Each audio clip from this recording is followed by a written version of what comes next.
അപ്പൊ എല്ലാവരും ടെൻഷനിലായിരിക്കും അല്ലേ? എല്ലാവരും ടെൻഷനിലാണോടാ? അപ്പൊ നമ്മൾ ഇന്ന് വന്നേക്കുന്നത് ഒരു പ്രധാനപ്പെട്ട ഒരു ടോപ്പിക് ആയിട്ടാണ്. നിങ്ങൾ ഏറ്റവും വെയിറ്റ് ചെയ്തിരിക്കുന്ന ഒരു കാര്യമായിട്ടാണ് മിസ് ആ കാര്യം തന്നെ പറയാനാണ്. അപ്പം നമുക്ക് എല്ലാവർക്കും ഒത്തിരി കൺഫ്യൂഷൻസ് ഉണ്ടല്ലോ, ഒരുപാട് കൺഫ്യൂഷൻസ് ഉണ്ട്. എന്താണ് ചോദിക്കുക, എന്താണ് പഠിക്കേണ്ടതെന്നുള്ളതൊക്കെ. പക്ഷെ നമ്മുടെ ലക്ഷ്യം എന്ന് പറയുന്നത് എന്താ മിസ്സേ? A+ വാങ്ങാന്നല്ല അല്ലേ? നമ്മളെ മക്കളെ A+ വാങ്ങാന്നല്ല നമ്മളെ ലക്ഷ്യം അല്ലേ?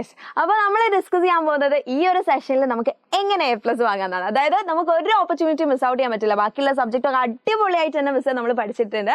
അപ്പം ഈ സോഷ്യൽ സയൻസിലും നിങ്ങൾക്ക് A+ വാങ്ങി തരാൻ വേണ്ടിയിട്ട് അടിപൊളിയായിട്ട് തന്നെ അടുത്ത ഗ്രേഡിലേക്ക് പോകാൻ വേണ്ടിയിട്ടാണ് നമ്മൾ ഈ ഒരു ചെറിയ ചെറിയ കുട്ടി വീഡിയോ ചെയ്യുന്നത് കേട്ടോ.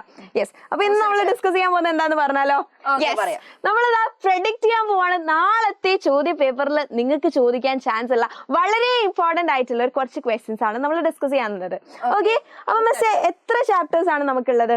നമുക്ക് ആകെ 11 ചാപ്റ്റർ 11 ചാപ്റ്റേഴ്സ് ആണ് ഉള്ളത് അല്ലേ? 11 ചാപ്റ്റേഴ്സ് നമുക്കുണ്ട്. ഓക്കെ, അപ്പൊ ആദ്യത്തെ ടേമും രണ്ടാമത്തെ ടേമും ഒന്ന് മനസ്സിലാക്കിയിട്ട് ഇമ്പോർട്ടന്റ് ടോപ്പിക്സ് പഠിച്ചാൽ മതിയോ? ഇമ്പോർട്ടന്റ് ആയിട്ടുള്ള ടോപ്പിക്സ് പഠിക്കാം. പിന്നെ അവസാനത്തെ ഒരു 3 ചാപ്റ്റേഴ്സ് ഉണ്ട്. ആ 3 ചാപ്റ്റേഴ്സ് നമ്മൾ കുറച്ചധികം ഫോക്കസ് ചെയ്യേണ്ടതുണ്ട്. കാരണം അതിൽ നിന്നാണ് കൂടുതൽ ചോദ്യങ്ങൾ ചോദിക്കാൻ ചാൻസ് ഉള്ളത്. അപ്പൊ നമുക്ക് ഓരോ ചാപ്റ്റർ വൈസ് പറഞ്ഞു പോവാം. അപ്പൊ അവസാനത്തെ 3 ചാപ്റ്ററിൽ വരുന്ന ഒരു ചാപ്റ്റർ ആണ് ടുവേർഡ്സ് ഈക്വാലിറ്റി, തുല്യതയിലേക്ക് എന്ന് പറഞ്ഞ ചാപ്റ്റർ അല്ലെ? അപ്പൊ ഈ ചാപ്റ്റർ എന്ന് വെച്ചാൽ കാണാൻ സാധ്യത കുറച്ച് പ്രോഗ്രാംസ് ആണ്. സെൻട്രൽ ഗവൺമെന്റും സ്റ്റേറ്റ് ഗവൺമെന്റും കൊണ്ടുവന്ന കുറച്ച് പ്രോഗ്രാംസ് ഏതാണെന്നുള്ളത്, കുറെ പ്രൊജക്ടിനെ കുറിച്ച് നമ്മൾ കോഡൊക്കെ വെച്ചിട്ട് പഠിച്ചതാണ്. അപ്പൊ ഈ ഒരു കാര്യം നമുക്ക് നാളത്തെ എക്സാമിൽ വളരെയധികം പ്രതീക്ഷിക്കാൻ പറ്റുന്ന ഒരു ടോപ്പിക് ആണ് കേട്ടോ. അപ്പൊ നമ്മുടെ രാജ്യത്തുള്ള പോവേർട്ടിയും അതേപോലെ സോഷ്യൽ ഇനീക്വാലിറ്റിയും കുറയ്ക്കാൻ വേണ്ടിയിട്ട് ഗവൺമെന്റ് ഒരുപാട് പ്രോഗ്രാംസ് ആൻഡ് പോളിസീസ് കൊണ്ടുവന്നിട്ടുണ്ട്. അപ്പൊ അത് ഏതാണ്, ആ പ്രോജക്റ്റ് ഏതാണുള്ള കാര്യം നിങ്ങൾ എന്ത് ചെയ്യണം? ടുവേർഡ്സ് ഈക്വാലിറ്റി എന്നുള്ള ചാപ്റ്ററിൽ നിർബന്ധമായിട്ടും പഠിക്കണം. ഓക്കെ, അപ്പൊ ഇതാണ് ഈ ചാപ്റ്ററിൽ നിങ്ങൾ ഫോക്കസ് ചെയ്യേണ്ടത്. ഇനി അടുത്ത ചാപ്റ്ററിലേക്ക് പോകാം അല്ലെ? നെക്സ്റ്റ് ചാപ്റ്ററിലേക്ക് പോകാം. ഈ wonders in sky and splendours on earth അല്ലേ? അതായത് വിണ്ണിലെ വിസ്മയങ്ങളും മണ്ണിലെ വിശേഷങ്ങളും. ഇതിൽ നമ്മൾ എന്തൊക്കെ പഠിച്ചിട്ടുണ്ടാ? നമ്മൾ എൻവയോൺമെന്റൽ കൺസർവേഷൻ ആക്ടിവിറ്റീസ് അല്ലെ, എന്താണ് കാലാവസ്ഥ വ്യതിയാനം ലഘൂകരിക്കുന്നതിന് എന്തൊക്കെ കാര്യങ്ങൾ നമുക്ക് ചെയ്യാൻ പറ്റും, ഓക്കെ, അതൊക്കെ നമ്മൾ പഠിച്ചിട്ടുണ്ട്. അതൊന്ന് എന്ത് ചെയ്യുക, പോയിന്റ് ഔട്ട് ചെയ്ത് പഠിക്കുക. പിന്നെയോ റൊട്ടേഷൻ ആൻഡ് റെവല്യൂഷൻ, നമ്മളെ ഭ്രമണവും പരിക്രമണവും അല്ലെ നമ്മൾ പഠിച്ചിട്ടില്ലേ? അതെന്ത് ചെയ്യാ, അത് നന്നായിട്ട് എന്ത് ചെയ്യാ, ഒരുപാട് ചോദ്യ പേപ്പറിൽ നമ്മൾ റിപ്പീറ്റ് ആയിട്ട് കണ്ട ക്വസ്റ്റ്യൻസ് ആയിരിക്കും കേട്ടോ അത്. ഓക്കെ, ഇനി നമ്മളെ ഗ്രഹങ്ങളുടെ എന്താ സവിശേഷതകൾ, ക്യാരക്ടറിസ്റ്റിക്സ് ഓഫ് ഈച്ച് പ്ലാനറ്റ്, നമ്മൾ ഓരോ പ്ലാനറ്റിന്റെയും characteristics പഠിച്ചിട്ടില്ലേടാ, importance പഠിച്ചിട്ടില്ലേ?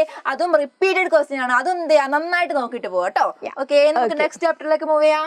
Okay, the law and the society, ഏറ്റവും അവസാനത്തെ ലാസ്റ്റ് ചാപ്റ്റർ ആണ് നിയമവും സമൂഹവും. ഇവിടെ നമ്മൾ ഇമ്പോർട്ടന്റ് ആയിട്ട് റോഡ് സേഫ്റ്റീസ് ഇൻഡിക്കേഷൻസ് പഠിച്ചിട്ടില്ലേടാ? അത് കൂടുതൽ ആ ഒരു പിക്ചർ തന്നിട്ട് ഏതാണെന്ന് ചോദിക്കുന്നത് കേട്ടോ. ആ ടെക്സ്റ്റില് നമ്മൾ പഠിച്ചില്ലേ? അതെന്ത് ചെയ്യാ, അത് നോക്കുക. പിന്നെയോ ഹൈറാർക്കി ഓഫ് കോഡ്സ്, നമ്മൾ ആ ഒരു കോഡ്സിന്റെ കോടതികളെ ആ ഒരു ലെവലിൽ ഒരു ത്രികോണത്തിൽ ബ്ലാങ്ക്സ് ആക്കിട്ടൊക്കെ ചോദിക്കാനുള്ള ചാൻസ് വളരെ ഇമ്പോർട്ടന്റ് ആണ്. ചിൽഡ്രൻ ആൻഡ് ദെയർ റൈറ്റ്സ്, നമ്മൾ ഒത്തിരി റൈറ്റ്സ് പഠിച്ചിട്ടുണ്ട് അല്ലേ? ഒത്തിരി റൈറ്റ്സ് പഠിച്ചിട്ടില്ലേ?